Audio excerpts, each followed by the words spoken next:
हालांकि वीडियो में अपलोड है सारा लेक्चर रिलेटेड, क्योंकि तुम लोग को पर्टिकुलर टाइम पे स्पेसिफिक हम लिखवाते जाते हैं, तो सारा वीडियो तो अपलोड ही है, ज्यादा बड़ा है नहीं, तो जो चीज नहीं मिल पाएगी वैसे तुम लोग देख के बना सकते हो फटाफट।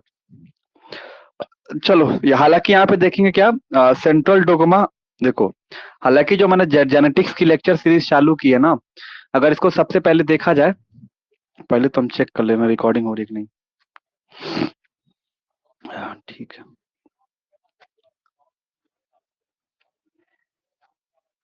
तो जेनेटिक का जो लेक्चर सीरीज हम लोगों ने चालू किया था, अगर देखोगे तो बॉटनी का जो पेपर नंबर 3 है, और और कहीं ना कहीं जो ये पूरा का पूरा एकदम कवर होता जा रहा है आपका।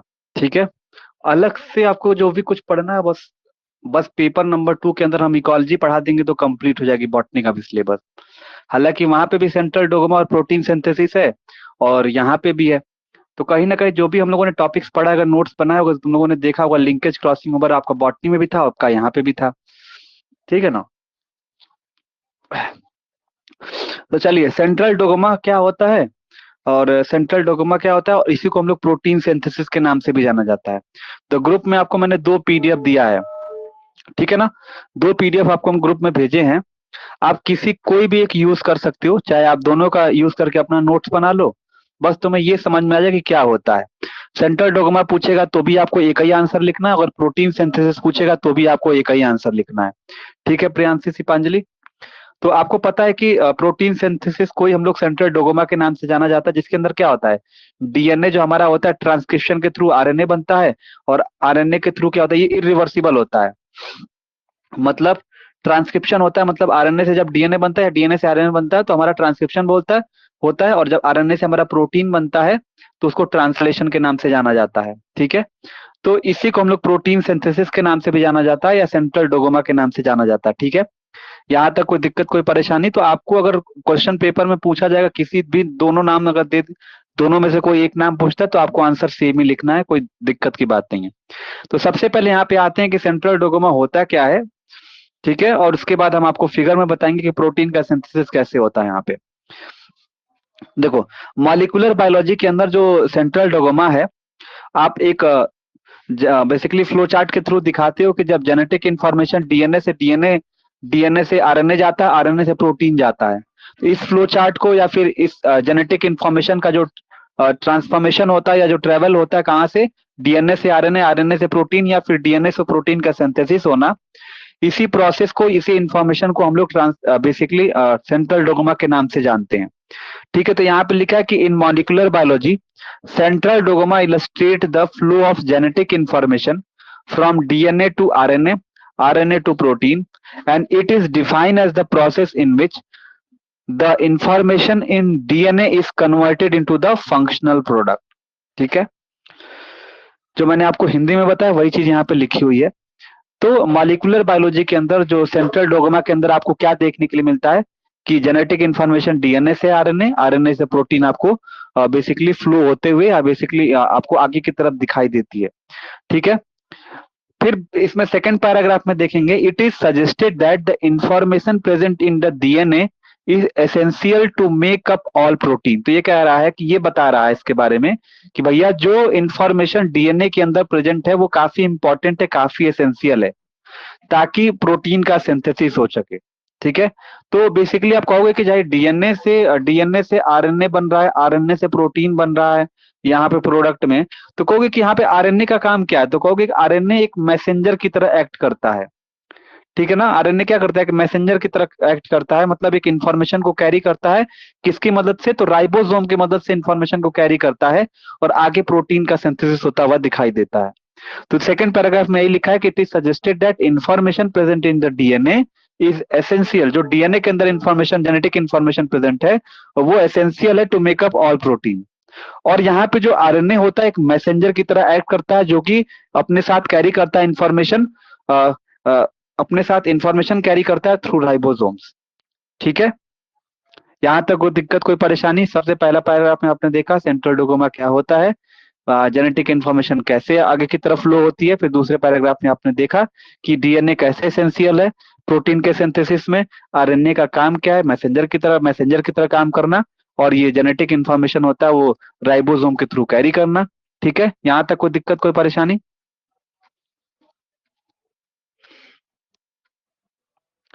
ये लोग सोए रहते हैं क्या, भाग जाते हैं? वो यही लास्ट मोमेंट में आ जाएगा ना तो फिर रोएंगे सब। बढ़िया है, कोई दिक्कत नहीं। क्योंकि ऐसे टॉपिक, जेनेटिक्स के टॉपिक इन लोगों को खुद ही कर लेना चाहिए। क्योंकि ऐसा टॉपिक है जो बॉटनी और जूलॉजी दोनों का कॉम्बिनेशन है एक साथ में। हम्म।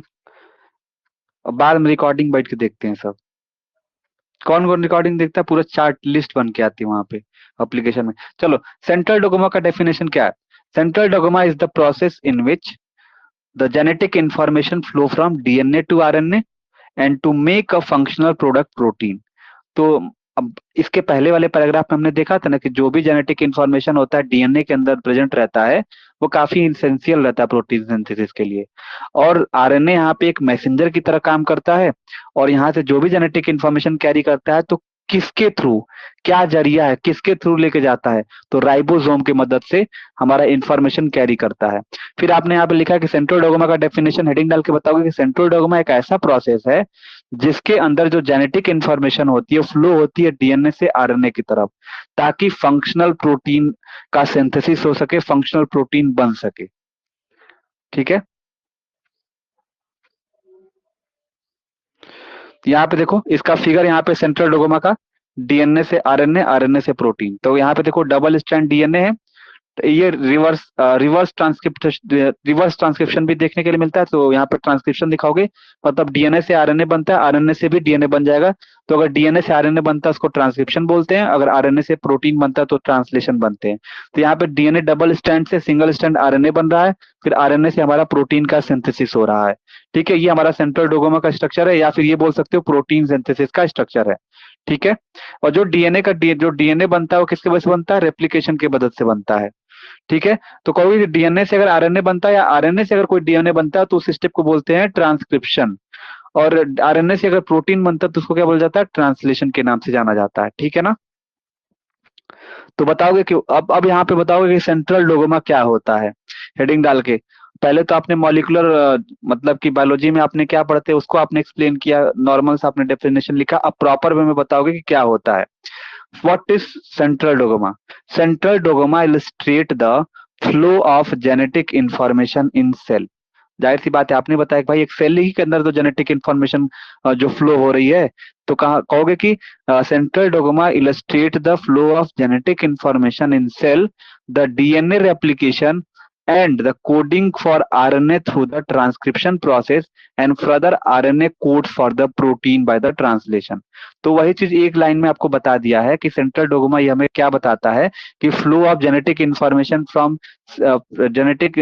इन सेल फ्रॉम डीएनए से फिर आरएनए बनना, आरएनए से फिर प्रोटीन बनना।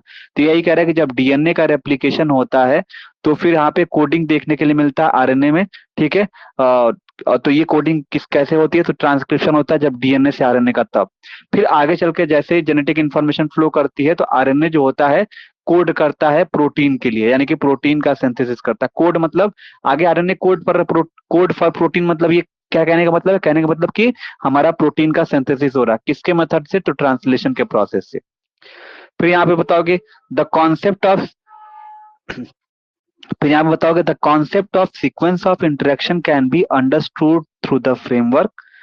The most common includes biopolymer. The major category of biopolymer include protein, RNA, and DNA, and that are further divided into general transfer known as unknown transfer and special transfer. ये कह रहा है कि जो concept of sequence interaction हमें जो देखने के लिए मिलता है, हम इसकी मदद से हम ये समझ सकते हैं कि कैसे हमारे पॉलीमर्स का फॉर्मेशन होता है और कैसे मेजर बायोपॉलीमर जैसे प्रोटीन और आरएनए डीएनए के कैसे बनते हैं।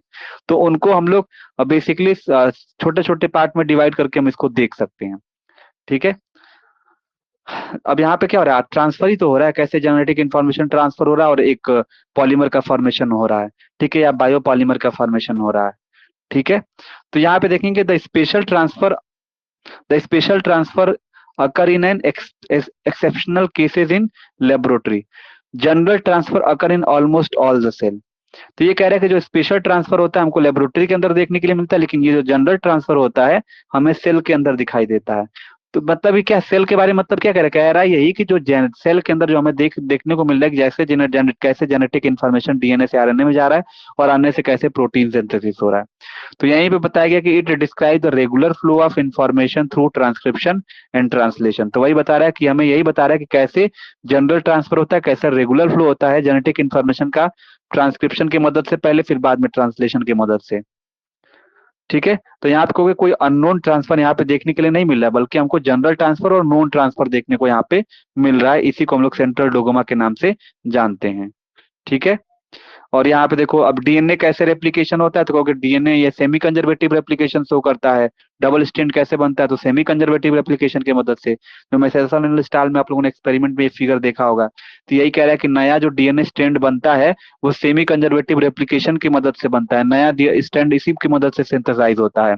तो यही कह रहा है कि the new DNA strand are form with one strand of parent DNA and other newly synthesize. तो कह रहे हो कि जब सेमी कंजर्वेटिव रेप्लिकेशन होता है तो एक पेरेंट का एक डीएनए स्ट्रैंड रहता है, एक नया बना हुआ स्ट्रैंड रहता है।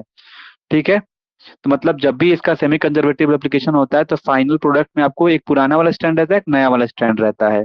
ठीक है, एक न्यूली सिंथेसाइज रहता है। इसी को हम लोग semi conservative replication of DNA के नाम से जानते हैं। तो वही बता रहा है कि नया डीएनए स्ट्रैंड बनता है जिसमें एक स्ट्रैंड पेरेंट का रहता है और एक जो नया बना हुआ रहता है वो स्ट्रैंड रहता है। इसी प्रोसेस को हम लोग semi conservative replication of DNA के नाम से जाना जाता है। ठीक है, अब यहाँ पे सेंट्रल डोगोमा के स्टेप्स देखेंगे। तो टोटल 2 स्टेप्स है, आपको पता है। सबसे पहला क्या है, ट्रांसक्रिप्शन है। दूसरा हमारे पास क्या, ट्रांसलेशन है। तो ट्रांसक्रिप्शन से क्या समझते हो, तो सीधा सीधा यही बताओगे भैया ट्रांसक्रिप्शन वो प्रोसेस होता है जिसके अंदर आपका डीएनए से आरएनए बनता है या आरएनए से डीएनए बनता है। तो हेडिंग डाल के बताओगे transcription is the process by which the information is transfer from one strand of DNA to RNA. तो ये कहोगे कि ट्रांसक्रिप्शन एक ऐसा प्रोसेस होता है कि जो जेनेटिक इंफॉर्मेशन होता है वो ट्रांसफर कहाँ से होता है, एक स्ट्रैंड डीएनए से आरएनए आरएनए पर। तो किसकी मदद से, कौन सा एंजाइम मदद करता है डीएनए से आरएनए पे मतलब कि ट्रांसफर करने में, तो कहोगे आरएनए पॉलीमरेज मदद करता है। ठीक है, तो फिर आगे स्टेप में इतना लिखने के बाद फिर बताओगे जो डीएनए स्ट्रैंड होता है जो कि आगे चल के आपको 3 पार्ट में डिवाइड होकर देखने के लिए मिलेगा। जैसे कि पहले प्रमोट करेगा तो प्रमोटर हो गया।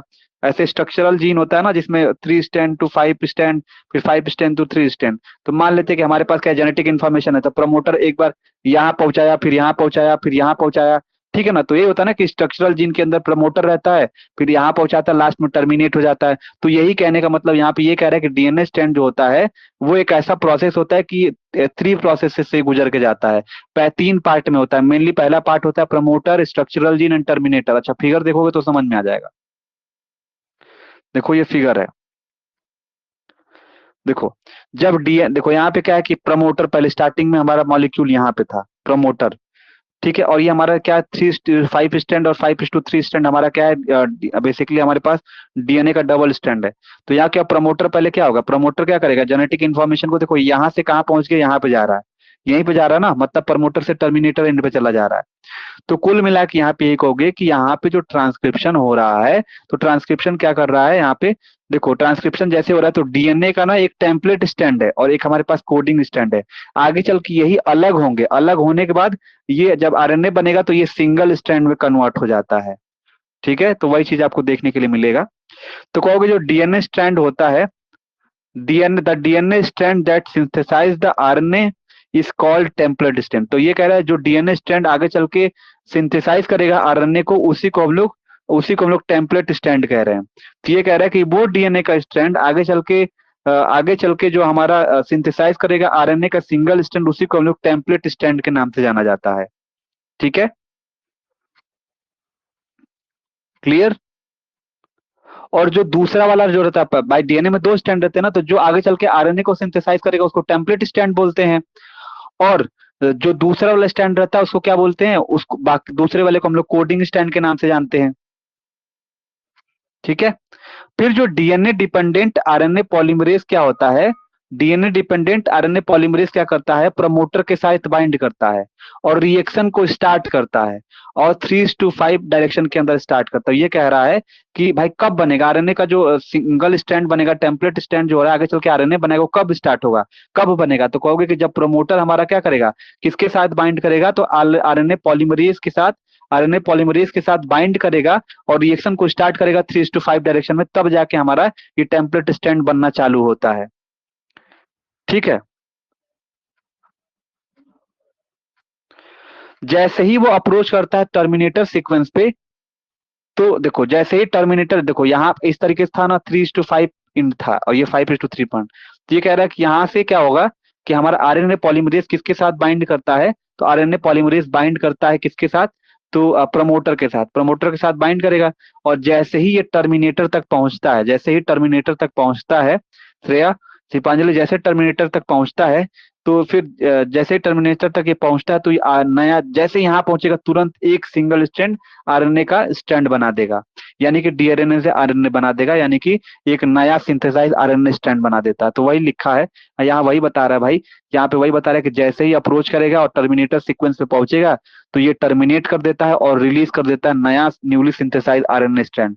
और यही जो न्यूली रिलीज बाद में टर्मिनेटर एंड पे जो नए न्यूली रिलीज आरएनए स्ट्रैंड है, ये आगे चल के पोस्ट ट्रांसक्रिप्शनल मॉडिफिकेशन होता है और आरएनए का स्ट्रैंड बनाता है। क्या बनाता है?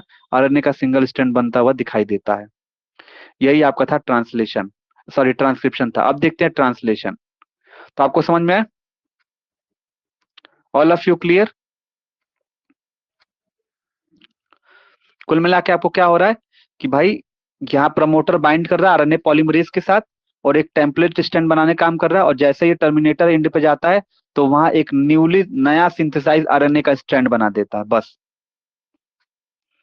अब यहाँ पे देखेंगे ट्रांसलेशन। ट्रांसलेशन में क्या होता है, तो कहोगे ट्रांसलेशन एक ऐसा प्रोसेस होता है जिसके अंदर आरएनए कोड करता है स्पेसिफिक प्रोटीन के ऊपर, एंड आगे चल के हमारा प्रोटीन का सिंथेसिस होता है।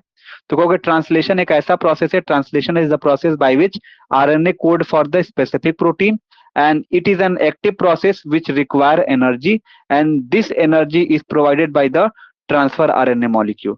तो ये कह रहा है कि ट्रांसलेशन एक ऐसा प्रोसेस है जो आरएनए से प्रोटीन का सिंथेसिस करता है, स्पेसिफिक प्रोटीन बनाता है। इसके लिए हमें क्या होगा कि इस एक्टिव प्रोसेस के अंदर हमें एनर्जी की जरूरत पड़ेगी। तो ये जो एनर्जी, मतलब कि प्रोटीन बनाने के लिए, आरएनए से प्रोटीन बनाने के लिए हमें एनर्जी की जरूरत पड़ेगी, और ये जो एनर्जी होता है वो कौन देता है, तो कहोगे ट्रांसफर आरएनए का मॉलिक्यूल जो होता है वो एनर्जी देता है ताकि हमारा प्रोटीन बन सके। फिर यहाँ पे देखो ribosome initiate the translation process and the ribosome consists of large subunit and a smaller subunit, and the larger subunit in turn consists of two RNA molecule placed close enough so that peptide bond can form at the expense of energy। देखो ये कहोगे तो इसके बाद क्या होता है कि एनर्जी का देने का काम कर रहा है टीआरएनए। फिर राइबोसोम क्या करता है, ट्रांसलेशन प्रोसेस को स्टार्ट करने में मदद करता है। तो आपको पता है कि राइबोसोम के अंदर दो यूनिट होते हैं, एक बड़ा छोटा यूनिट होता है, एक छोटा यूनिट होता है। तो अगर राइबोसोम होता है उसके पास दो सब यूनिट होती है, एक लार्जर सब यूनिट होती है, एक छोटी सब यूनिट होती है। तो जो लार्जर सब यूनिट होती है वो दो टी आरएनए मॉलिक्यूल मतलब अपने साथ लेके चलती है। तो टी आरएनए काम क्या करता है, हमारा आरएनए से प्रोटीन बनाने में ये एनर्जी देने का काम करता है। तो कहोगे कि ये क्या, इसके लार्जर सब यूनिट में आपको दो टीआरएनए मॉलिक्यूल रहता है जो कि हमें पेप्टाइड बॉन्ड बनाने में मदद करता है और हमें expense amount of energy provide करता है ताकि हमारा प्रोटीन बन सके। ठीक है। फिर यहाँ पे बताओगे the M R N A enter the small. फिर उसके बाद आपको जो स्मॉलर जो सब यूनिट है, क्योंकि बड़ी यूनिट की तो आप बात कर लिए, जो छोटा यूनिट है, जो स्मॉलर सब यूनिट है, तो कहोगे कि मैसेंजर आरएनए जो होता है स्मॉलर सब यूनिट के अंदर देखने को मिलता है। ठीक है। तो यहाँ पे देखिए, यहाँ पे ये बता रहा है कि जो M R N A enter हो जाता है smaller subunit which is then held by the T R N A molecule of the complementary codon present in the larger subunit, and the two codon are held by two tRNA molecule placed close to each other and a peptide bond is formed between them as this process repeat long peptide chain. तो ये कह रहा है कि आपने बताया कि जो मैसेंजर टीआरएनए आपको देखने के लिए बड़े सब यूनिट में और छोटे सब यूनिट में आपको मैसेंजर आरएनए देखने को मिल रहा है, जो कि आपको जैसे ही ये दोनों कॉम्प्लीमेंट्री कोडॉन दोनों सब यूनिट आपस में जब आते हैं, जैसे बाइंड करते हैं, तो आप क्या देखने के लिए मिलता है, जब दोनों मॉलिक्यूल एक दूसरे के आसपास आते हैं, टीआरएनए और एमआरएनए वाला, तो पेप्टाइड बॉन्ड बनता है दोनों के बीच में। और ये जो प्रोसेस बार बार रिपीट होती है और एक लॉन्ग पॉलीपेप्टाइड चेन देखने के लिए मिलता है, और अमीनो एसिड का सिंथेसिस देखने के लिए मिलता है, यानी कि प्रोटीन का सिंथेसिस देखने को मिलता है। यही आपका था ट्रांसक्रिप्शन, दूसरा आपका यही था ट्रांसलेशन। तो मतलब ओवरव्यू अगर देखा जाए तो ट्रांसक्रिप्शन में आपका क्या हो रहा था, तो डीएनए से आरएनए बन रहा था, और डीएनए से आरएनए कैसे बन रहा था, तो कहोगे कि आरएनए पॉलीमरेज प्रमोटर के साथ बाइंड कर रहा था, और जैसे ही टर्मिनेटर एंड पे जा रहा था तो नया आरएनए का स्ट्रैंड सिंथेसाइज कर दे रहा था श्रेया। दूसरे वाले में हमने देखा कि जब ट्रांसलेशन हो रहा था क्या हो रहा था, कहोगे आरएनए से प्रोटीन बन रहा है। आरएनए से प्रोटीन कैसे बन रहा था, तो कहोगे आरएनए से प्रोटीन हमारा ऐसे बन रहा है कि इसके अंदर टी आरएनए मॉलिक्यूल जो रहता है इसको एनर्जी प्रोवाइड करता है, और राइबोसोमल की दो सब यूनिट होती है, एक बड़ी होती है एक छोटी यूनिट है, और बड़े यूनिट में दो टी आरएनए मॉलिक्यूल रहते हैं जो एक्सेसिव अमाउंट ऑफ एनर्जी देती है, और जो स्मॉलर यूनिट है उसमें मैसेंजर आरएनए रहता है। दोनों मॉलिक्यूल एक दूसरे के कॉम्प्लीमेंट्री रहते हैं, जैसे दोनों बाइंड करती हैं आपस में पास पास आती है तो पेप्टाइड बॉन्ड का फॉर्मेशन करती हैं, और जैसे पेप्टाइड बॉन्ड आपस में फिर से रेपिटेशन या पॉलीमेरिक चेन रिएक्शन होता है, या बेसिकली लॉन्ग पॉलीपेप्टाइड चेन बनता है, और यही long polypeptide chain amino acid का फॉर्मेशन होता हुआ दिखाई देता है, यानी कि प्रोटीन का सिंथेसिस होता हुआ दिखाई देता है। समझ में आया, क्लियर हुआ? तो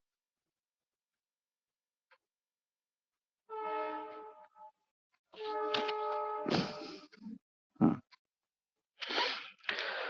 चलो ठीक है, लेफ्ट कर जाओ, इसको अपने लैंग्वेज बना के लिख लेना। ठीक है।